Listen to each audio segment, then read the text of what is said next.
And good evening. This is the Elliott wave update for the NASDAQ 100 and the S&P 500 for Monday, January the 9th, 2023.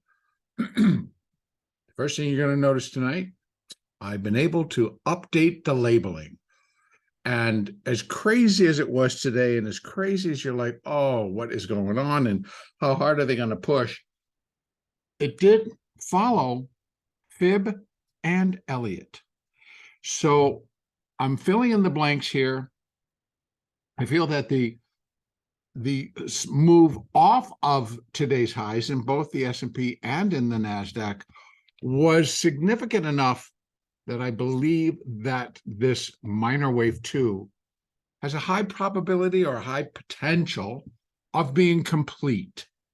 So the only outside thing that it could possibly be is that this is going to be a much larger C wave, and that would then go along with our, let me get the right chart, with the alternate count that we are involved in a much larger this would be primary wave A here, and this is all being a part of primary wave B. And that this would have been intermediate wave A, intermediate wave B is coming in down here, ugly, but coming in down here. And we're starting the intermediate C wave to complete a primary B wave. Now, that's an alternate count. But in all fairness to that count, to the fact that we reached a low, and then we started to launch, and this ended up being 5 waves. It fits perfectly into my minor 2 scenario, but on the alternate count, if I had to say what else could it be, is that it's 1 of C. And it would be awfully large. And it would fit indeed if that primary wave B was the ticket that was in force going up. So also under that count, what that also suggests now is that we have quite a bit left in this B wave up, primary wave B up, and it's a C of primary B, and that what would come after would be this primary C wave, and again expected to be pretty devastating. But again, that remains alternate right now. For certain, it remains alternate. So as I'm counting it here in the NASDAQ, I got an ABC and X, so there's the ABCX, ABC. So it's a double ABC here. It'll be a triple in the S&P, and we'll go over that in just a moment. So it came right up to 0.382, which still, it has that additional upside, but for the longest time, I wanted it at least to get up and get to the 0.382 retracement level for a second wave, because it's almost you want to see the minimum. Otherwise, the market is just continuing to display complete weakness, but yet it was not, it was refusing to break down. So it's like, well, if you're not willing to get up here to where it would be more in tune with the wave pattern, with Fibonacci, all those indicators suggesting, okay, now we're into that wave 2 territory, let's complete it, and it's going to set the stage for a cleaner, possible stronger decline, as, according to the count, we would begin to kick off minor wave 3 of intermediate wave 3. Now, again, if we just open this guy up a little bit, we reached our high this morning or this afternoon. Actually, no, morning on both coasts. 8 o'clock here on the Pacific, 11 in the east on the East Coast. We reached a high at 11,385. So we exceeded 0.382, not by a whole lot, but then within the next hour, hour and a half, the market dipped, and the market then continued to dip for the balance of the session. So with the high being 11,386, it dropped 200 points. And in the of course, broke below the 5 and the 8, which hooked and are now pointing very strongly lower. It came and broke and closed below the 20. That's that blue one right there. Now, the blue's not, it's starting to very slightly, but because it just got broken within that last hour. So we're going to have to give that a little bit of time and see what happens on the opening on Globex, and that should be coming up in about an hour and a half. But it does look pretty good that we finally got this C wave in. Now, what could really give this thing a boost? Tomorrow morning, 9 a.m. Eastern, Jerome Powell is out there and he's going to start talking somewhere. So it's pre-market. So that could be the kickoff. That could be, this was all the folly getting taken care of, all of the expiration stuff, all of that nonsense produced by whomever started that short squeeze on Friday after the employment situation data. That, okay, now, sorry, we got to put that behind us. But again, I'm just telling you, I really think it was an intentional short squeeze for expiration to do something that somebody was just gonna do. So regardless, right now, it's appearing cleanly. This picture can change overnight. They could whip this around and decide to put an ABC in here, right? ABC, and then turn it and just go to the moon again. Now, I'm going to stay open to all possibilities. But right now, I am counting this as 5 waves. I am putting a C wave on it, and I'm labeling it as wave 1. Excuse me, wave 2, minor wave 2. The alternate I've just shown you, but I'm going to keep that in the background as the alternate. The market would have a lot of proving to do to force that into play right now. So again, we continue to look at this pretty much as I have been following and showing as my preferred count. Intermediate wave 2 complete at the mid-December highs, and then we got minor wave 1 down, and now we have minor wave 2 up. It fits. The structures are ABC. It comes up into acceptable Fibonacci retracement levels for a second wave, and when it was appearing done, it turned and it dropped steadily and quickly. So that was all good. All right, and oh, by the way, the rest of our moving averages, of course, the 50 popping above the 200 today didn't do us any favors. Added a little bit when it did it about here. Add a little bit of oomph to get it back and above that resistance zone, which made it very neat and clean. So the fact that we broke back down below is actually, and managed to break below the 20. First shot out, broke the 20, closed below it. I like that. So I'm going to look for it to continue. And who knows? Who knows? Because it's almost like getting economic data prior to the pre-market, except this economic data is a live person and he happens to be the Fed chairman. So it could be very, very interesting couple of words that he's got to say to whomever he is speaking to. So we'll see. We'll see if it adds to a minor third wave, or does it keep the alternate count alive? All right, over to the S&P. It truly is the same story, but the S&P got to it in a little bit different fashion.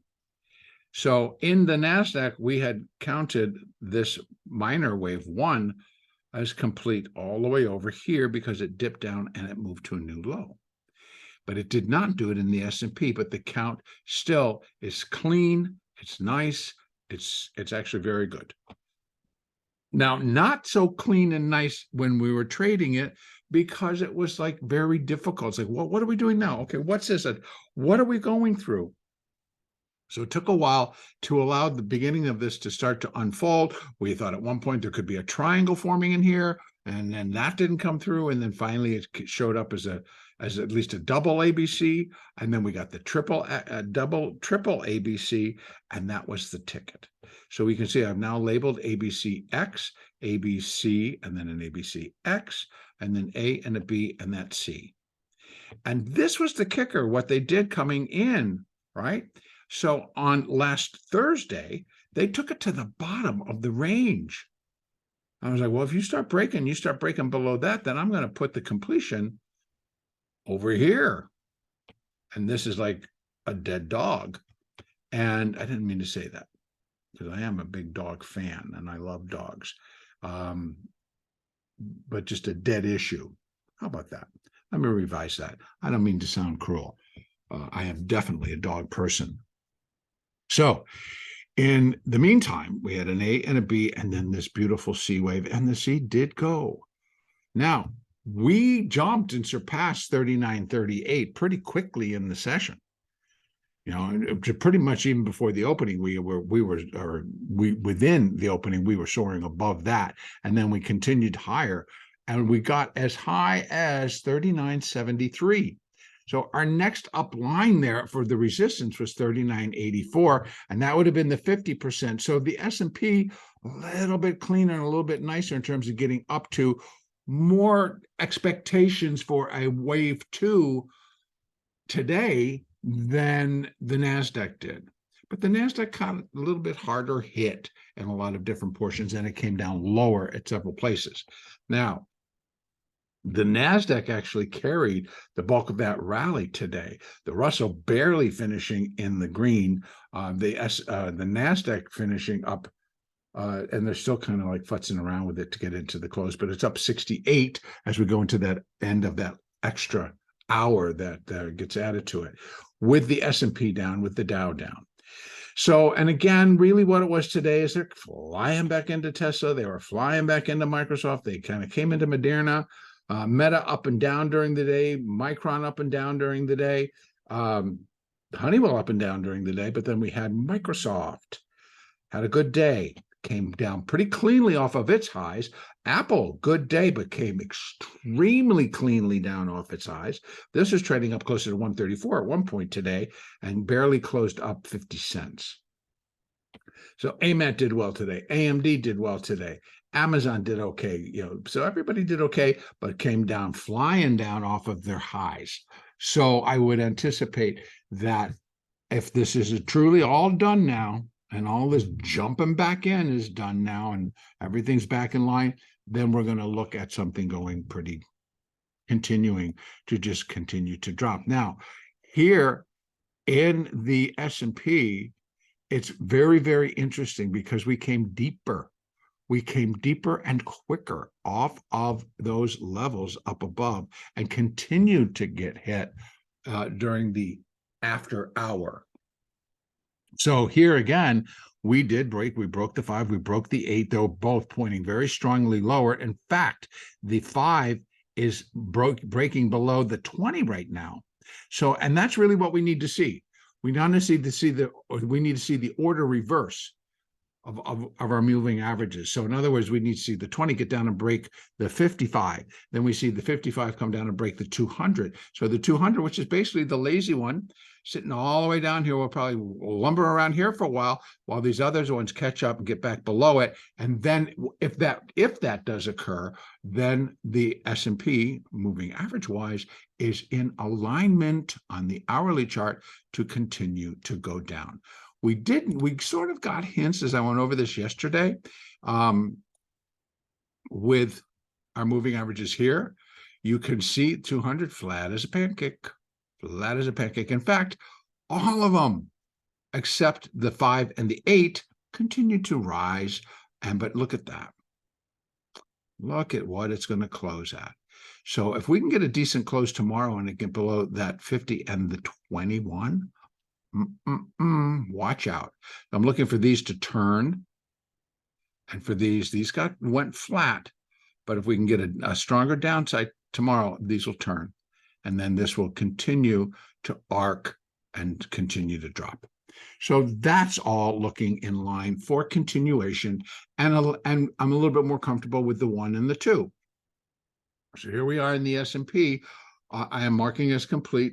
Minor wave 1, of course, the spin there, but minor wave 2. We got that clean C wave, all nice clean counts. It looks very complete. And so I am putting my labeling on. Same deal here in the S&P, that we run that alternate view in which case then we're going to be moving over that A wave, and then we're still within the primary B wave counter trend rally, which I have marked as ending in August. So it would be, it's not a far-fetched alternate view because it's still valid if it should come through. It's just right now would really be signaling something much different than what I believe the market is telling us. So I'm going to leave it there. Moving averages on the hourly, you can see the 20 has turned. Basically, we can't even actually see it, can we? Here it is. You can see it has turned, so it is hooking. That's a good thing. The 55 is beginning to turn. Once it gets broken, it'll hook, as will the 200. And these will all start to come down, get themselves back below here. Now, let me pull this back up. And that's one thing I didn't do on the NASDAQ, so I'll go back and do it.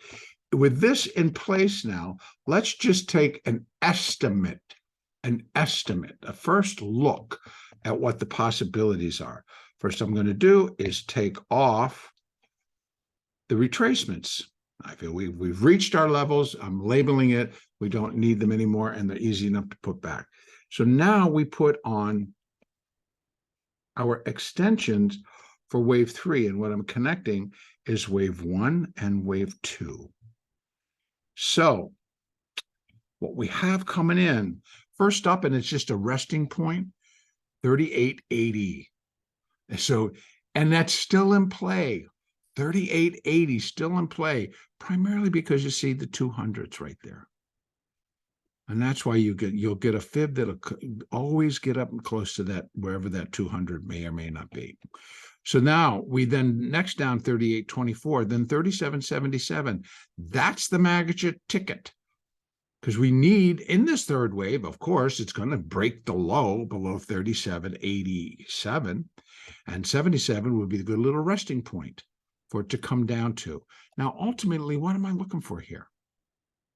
Minor wave 3 would be equal to minor wave 1 initially, right? Using the fibs that we have initially at 35.82. I'm expecting more from it, because I want this third wave to be the longest wave within intermediate wave 3. Give it a good little boost here. So we're looking at 34.90, 34.23, 33.41, or 33.40. So first stop, basically, it should get itself down below 3,700. Then we have 3,600, then we have 3,500. And then it can start to play around, and it'll look like maybe it's going to be finishing, et cetera, et cetera. But I would think below 3,400 would be a masterpiece in the making. Then do a minor 4, a minor 5, get us down to that 3,000 level, and possibly even as low. Well, it's all the way down here. We do have that additional Fibonacci levels at 3,000, and then again at 29.80, and those are via, excuse me, the SPX, where we're running this entire move in accordance to the super cycle wave 4, and so that super cycle wave 2 completed in 1932. So we ran it from that low in 1932 up to the high in 2022. So it's a 90-year third wave, and that's what's getting corrected right now. And so we're in the absolute first leg of it, because within a super cycle wave 4 will be cycle degree wave A, B, and C. And that'll form that super cycle wave 4. So we're getting there. We're finally back on the road to maybe, I don't want to jump the gun in case they decide to turn this around and just really pull another head fake on me. So I don't want to say anything like we're finally, but it does appear that we may be complete, and we're going to get back on the road. Again, Jerome Powell speaks tomorrow morning at 9 a.m. Eastern, so it's pre-market. We'll see what kind of happens with Asian markets and the European markets once they get open and they see everything we've done today and the rejection of that level. We'll see what they want to do. And then we have Powell. And then the next major market moving indicator is going to be the CPI data that'll be released on Thursday, pre-market. And so what Powell may have to say tomorrow could be our precursor to what we can expect after the CPI data. So on Thursday, we actually got CPI and jobless claims all in one discharge, one release of all that data comes at the same time. All right, so that's going to basically be it for today. I don't have a whole lot of things to be adding here. We're now just going to start trailing it and checking it out and see where things end up. So I'm going to finish it up for today and get this published for a change, not having a 30-minute update. Let's keep it in line. And our next update will be on Tuesday, January the 10th.